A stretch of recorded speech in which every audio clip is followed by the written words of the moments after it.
How's it going, guys, and welcome back to another EAS ENDEC review video. I'm joined by these people. Hello. Say your names. Watershed. I'm John, as in you should know me. I'm just John. You guys know John already. It's a long story. Mm-hmm. I think this is my first time being on the channel, so hi. Yeah, I think it is, or anyway. Yeah. And also, we're along with Kanawha County WX. I guess I'm Kanawha County WX. Moving on. Yeah, alright. So, it's been a while since I've done a video like this, but here we are. As you guys may know, I have two Sage 1822 ENDECs, but today, one of them will be going away because it is going to be replaced with this bad boy over here, which I finally got my hands on. This is the Sage Digital ENDEC 3644. That's the model name of the ENDEC.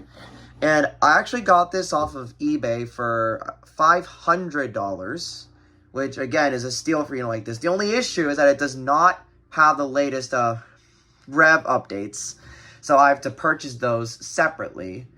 But you know, $500 even for this, I think it's a steal of a price. Plus about, I'd say like 400 maybe? 350 or 400 for the Rev 95 and Rev 96 combined. This is probably another 400. Rev 95 Rev 96 was like $150. So yeah. you gotta like figure that one out. Yeah, so yeah, well yeah, but in addition to that, it'll be like around 400 for the rev updates, which I actually don't think is that bad at all, actually, especially for 500 for this. So yeah. Someone here, First looks. If someone here in the comments is saying, "Oh, but you can just go to Rev 96," you can't. No, yeah, I'm fine. No. No. You can't. No, you have to do 95 first and then 96. So it's like you have to get 95 in order to get 96, which is the annoying part, but it is whatever. So as you guys can see, I just bought my first ENDEC like 2 days ago. Yeah, so. Yeah, you got the gray box, which is one of the units that I already have. Mm-hmm. Yeah, this is very all new to me, so I'm just, just here about it. Yeah, I know that the thing is I wanted to wait to get a digital because I did not feel like I was ready at the time that I heard like, oh, they seem cool, but no, like a lot goes behind having one of these, and I just felt like now I feel ready to actually have one. So as you can see, it looks a lot different compared to the Sage 1822. Like the buttons are black, they're not gray. And like all like the different buttons for the incoming alert, outgoing, attention, automatic, they're on this, they go this way instead of going this way like on the gray box. And it's also like a lot smaller too. Like the lights and everything are like a lot smaller as well.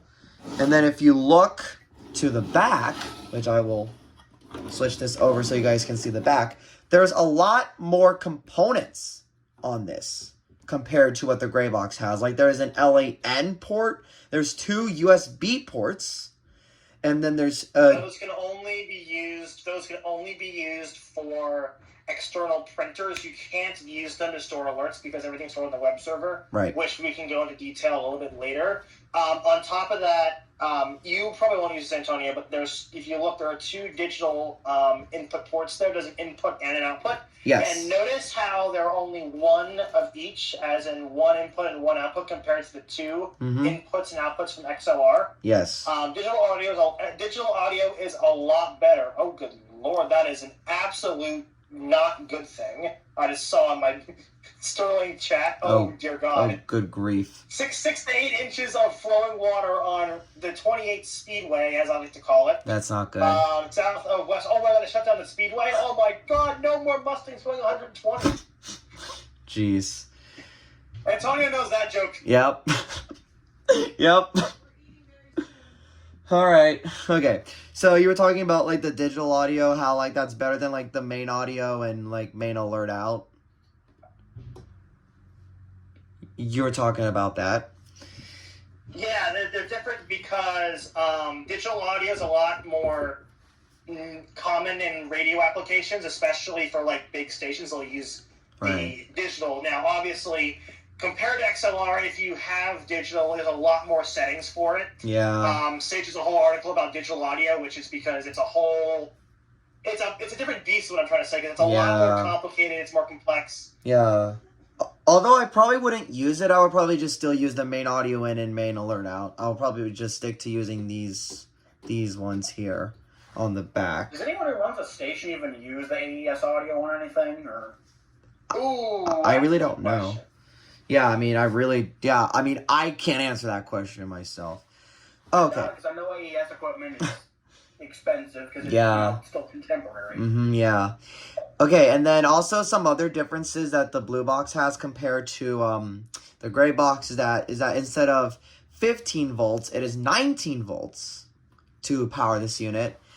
And also the on-off switch is different. It's like, it actually looks different as well compared to what is on the gray box. So now that we've done a little bit like, what are the features? What does it look like? I think it's now time to actually turn this thing on and see what it's all about. So let's turn it on. And I know you guys can't really see it, but I'm showing it to, my phone here. It'll say the version number on there, I think. Yeah, well, it says booting, and then loading FPGA, and then it says that's loaded. Loading DSP. It does the self-check too, like the rest of the stages. Yes. Yeah, it's just it has a much more, complex setup. Starting web server, but I don't have one yet. So yeah. That's true. Yeah, I mean, it's probably the old web server that the previous station had. Are you using the Ethernet on your computer right now? No. You can forward your Ethernet connection from your computer to your digital if you really have to. But Lightning. I personally would not recommend because it's prone to failing. Yeah. But if you need to, you can do that for a quick demo of web server capabilities. But ooh, jolly. If you can't do it, I don't recommend it. I just got a lightning alert on my phone. Whoops! I've got like 70 of them today, so I'm gonna scoreboard you right now. But yeah. Okay, so the self setup is done, and now we're back to the menu here. I'm actually just gonna send a weekly because I'm curious to see which station this came from.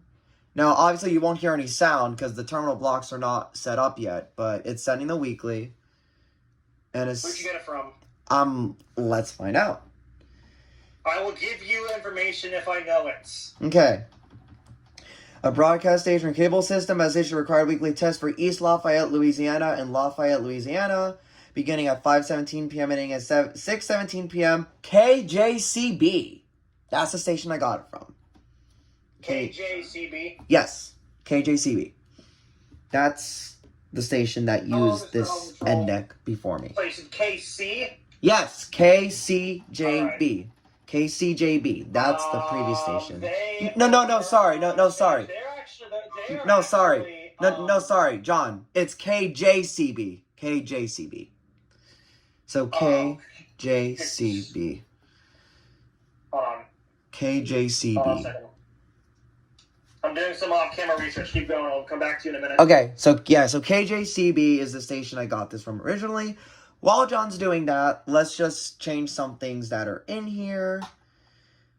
Actually, I would recommend going through the filters. Yes. Actually, don't change any settings yet because when you connect to the web server, you can see all the previous alerts the station has sent, which is really helpful for figuring out what stations actually sent. Right. Don't screw with it too much because it's actually really interesting to see where these stations come from. Right. Alright, well, first thing I'll do is change the date and the time. That's the more easy part. You don't need to change the date and time. Well, it's on a Central Time. It's not on Eastern, so I have to change it to 2. It's gonna NTP when you connect to the internet anyway, so. Alright, so date and time.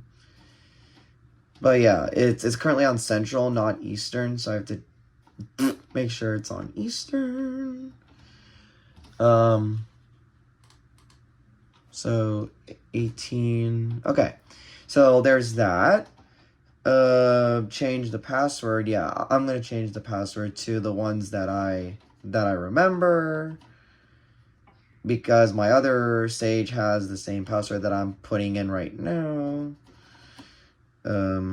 Sage 4, 1, 2, 2, 1. Wow, insane. He doesn't use a password manager for his index. That's crazy, guys. Well, yeah, because I know what it is. I know the password to my index. I'm literally just remembering it because I'm like, oh, that's what I use for my 1822. Yeah, I know. So I'm just saying. yeah, because I literally know what it is. 7698. 769. 769. Okay. So You can't even put that in. all right, now I'll change the call sign to what it's gonna be. This is my new local index, so it's gonna be the WAHCPGH. So that's gonna be the new call sign for this one. And I just realized I messed that up. All right, and then we'll do slash PGH.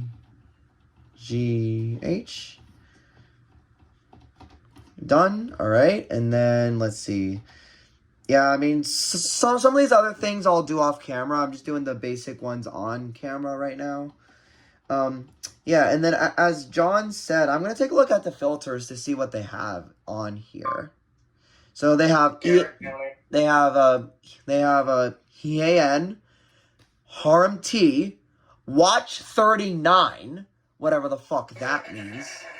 Warning 48, whatever the fuck that means too. We're just making up things, bro. Warning 50, Warning 51, Warning 53, and then that's it.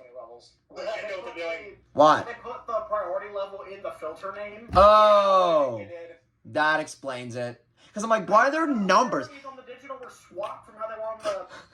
Because I'm like, what the fuck are the numbers doing there?